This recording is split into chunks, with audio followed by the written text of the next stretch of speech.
नमस्कार साथियों, स्वागत है आपका आपके अपने चैनल बुक मेनिया में। आज हम बात करेंगे हजारी प्रसाद द्विवेदी जी द्वारा रचित रचना नाखून क्यों बढ़ते हैं। यह एक निबंध रचना है। हजारी प्रसाद दी एक बहुत ही सुप्रसिद्ध लेखक है जो व्यंग भी बहुत अच्छा लिखते हैं। इनका बारे में हम कभी किसी और वीडियो में बात करेंगे। पहले हम इस रचना नाखून क्यों बढ़ते हैं के बारे में बात करते हैं। इस रचना में नाखूनों के बारे में लेखक द्वारा बताया गया है। चलिए यह रचना का वाचन करते हैं। बच्चे कभी कभी चक्कर में डाल देने वाले प्रश्न कर बैठते हैं। अल्पज्ञ पिता बड़ा दयनीय जीव होता है। मेरी छोटी लड़की ने जब उस दिन पूछा कि आदमी के नाखून क्यों बढ़ते हैं तो मैं कुछ सोच ही नहीं सका। हर तीसरे दिन तो नाखून बढ़ जाते हैं। बच्चे कुछ दिन तक अगर उन्हें बढ़ने दे तो माँ बाप उन्हें डांट करते हैं, पर कोई नहीं जानता कि अभागे नाखून क्यों इस प्रकार से बढ़ा करते हैं। काट दीजिए, वे चुपचाप दंड स्वीकार कर लेंगे, पर निर्लज्ज अपराधी की भांति फिर भी छूटते ही सेंध पर हाजिर। आखिर ये इतना बेहया क्यों है। कुछ लाख ही वर्षों की बात है, जब मनुष्य जंगली था, वनमानुष जैसा था। तब उसे नाखून की ज़रूरत थी। उसकी जीवन की रक्षा के लिए नाखून तब बहुत ज़रूरी हुआ करते थे। असल में वही अस्त्र थे, वही दांत भी थे, वही नाखून उनके जीवन की रक्षा करते थे। उन दिनों उन्हें कई प्रतिद्वंदियों को पछाड़ना भी पड़ता था। नाखून उसके लिए आवश्यक अंग था। फिर धीरे धीरे वह अपने अंग से बाहर की वस्तुओं का सहारा लेने लगा, जैसे कि पत्थर के ढेले। उसने हड्डियों के हथियार बनाए। इन हड्डियों के हथियारों में सबसे मजबूत और सबसे ऐतिहासिक था देवताओं के बीच राजा का वज्र, जो दधीच मुनि की हड्डियों से बना हुआ था। मनुष्य और आगे बढ़ा। उसने धातुओं के हथियार बनाए, जिनके पास लोहे के शस्त्र और अस्त्र थे। वे विजयी हुए। देवताओं के राजा तक को मनुष्यों के राजा से इसलिए सहायता लेनी पड़ती थी कि मनुष्यों के राजा के पास लोहे के चीज़ें थी, अस्त्र थे और शस्त्र भी थे।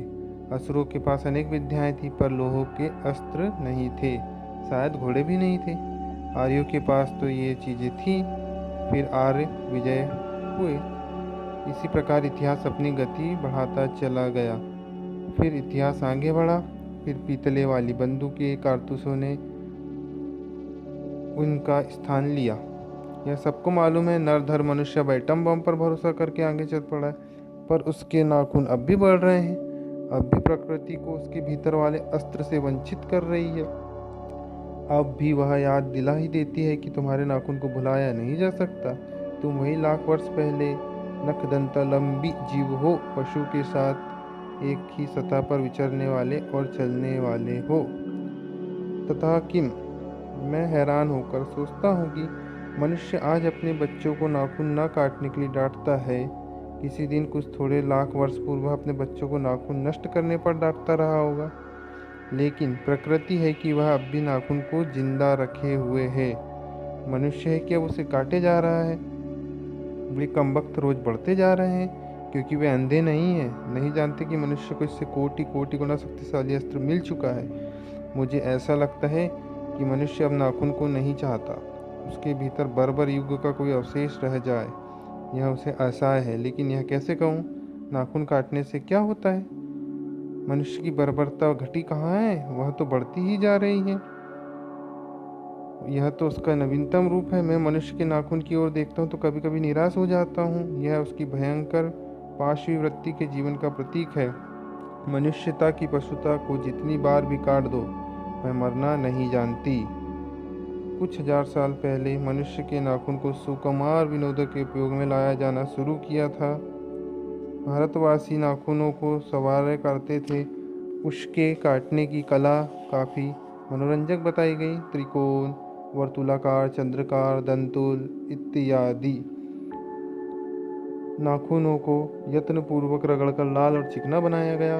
गोड़ के देश के लोग उन बड़े बड़े नाखूनों को पसंद किया करते थे और दक्षिणायन के लोग छोटे नाखूनों को। अपनी अपनी रुचि है, देश की है और काल की भी, लेकिन समस्त अधोगामिनी वृत्तियों की ओर नीचे खींचने वाली वस्तुओं को भारतवर्ष ने मनुष्योचित बनाया है। यह बात कहूँ भी तो भूल नहीं सकता। मानव शरीर का अध्ययन करने वाले प्राणी विज्ञानियों का निश्चित मत है कि मानव चित्त की भांति मानव शरीर में भी बहुत सी असाभ्यजन्य सहज वृत्तियाँ रह गई हैं। दीर्घ काल तक उनकी आवश्यकता रही है। अतएव शरीर ने अपने भीतर एक ऐसा गुण पैदा कर लिया है कि वे वृत्तियाँ अनायास ही और शरीर के अनजान में भी अपने अपने आप काम करती है। मनुष्य का बढ़ना उसमें एक है, केस का बढ़ना दूसरा है, दांत का दोबारा उगना तीसरा है, पलकों का नीचे गिरना चौथा है, और असल में सहजात वृत्तियाँ अनजान की स्मृतियाँ को ही कहते हैं। हमारी भाषा में भी इसके उदाहरण मिलते हैं। अगर आदमी अपने शरीर की, मन और वाक की अनायास घटने वाली वृत्तियों के विषय में विचार करे तो उसे अपनी वास्तविक प्रवृत्ति पहचानने में बहुत सहायता मिले। पर कौन सोचता है? सोचना तो क्या, विचार करे तो उसकी अपनी वास्तविक प्रवृत्ति पहचानने में बहुत सहायता मिले, पर उसे इतना भी नहीं पता चलता कि उसके भीतर नख बढ़ लेने में जो सहजात वृत्ति है उसके पशुत्व का परिणाम है। उन्हें काटने की जो प्रवृत्ति है उसकी मनुष्यता की निशानी है, और यद्यपि पशुत्व के चिन्ह उसके भीतर रह गए हैं तो पशुत्व को छोड़ चुका है। पशु बनकर वह आगे नहीं बढ़ सकता और उसे कोई रास्ता खोजना चाहिए। अस्त्र बढ़ाने की प्रवृत्ति मनुष्यता की विरोधिनी है। मेरा मन पूछता है किस ओर मनुष्य किस ओर बढ़ रहा है, पशुता की ओर या मानवता की ओर, अस्त्र बढ़ाने की ओर या अस्त्र घटाने की ओर। मेरी निर्बोध बालिका ने मानो मनुष्य जाति से ही प्रश्न किया हो। यह हमारी पशुता के अवशेष है। मैं पूछता हूँ, जानते हो ये अस्त्र शस्त्र क्यों बढ़ रहे हैं? भारतीय भाषाओं में प्रायः ही अंग्रेजी के इंडिपेंडेंस शब्द का समानार्थक शब्द नहीं व्याप्त होता है। 15 अगस्त को जब अंग्रेजी भाषा के पत्र इंडिपेंडेंस की घोषणा कर रहे थे, देसी भाषा के पत्र स्वाधीनता दिवस की चर्चा कर रहे थे। इंडिपेंडेंस का अर्थ है अधीनता या किसी के अधीनता का अभाव, पर स्वाधीनता शब्द का अर्थ होता है अधीन रहना, अपने ही अधीन रहना। अंग्रेजी में कहना हो तो सेल्फ डिपेंडेंट कह सकते हैं। मैं कभी कभी सोचता हूँ कि इतने दिनों तक अंग्रेजी की अनुवर्तिता करने के बाद भी भारतवर्ष इंडिपेंडेंस को अधीनता क्यों नहीं कह सका। उसने अपनी आज़ादी के जितने भी नामकरण किए, स्वतंत्रता, स्वराज, स्वाधीनता, उन सब में स्व का बंधन अवश्य रखा। पर क्या संयोग की बात है, हमारी समूची परंपरा ही अनजान में हमारी भाषा के द्वारा प्रकट होती रही।